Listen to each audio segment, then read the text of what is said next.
Yo, what's up mga Karonix Vlog? Nandito naman tayo sa buwanang meeting ko sa ospital. So, this time mataas na naman ang BP ko, so kailangan na nating magpa-check up. Actually, yung ospital namin ay kapitbahay lang namin ng building namin, so tatawid lang ako.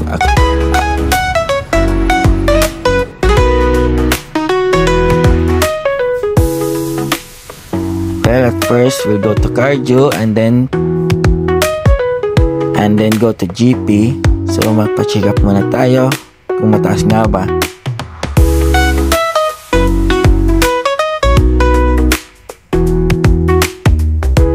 Medyo nahihilo lang ng konti pero drama lang.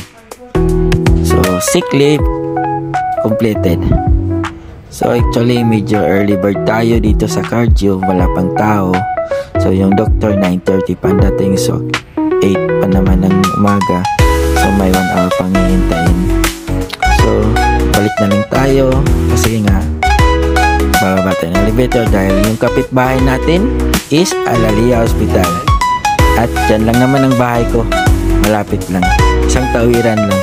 Gusto mo mag-sick leave, kuha agad. And so this is Rolex. Don't forget to like and share. Just comment below.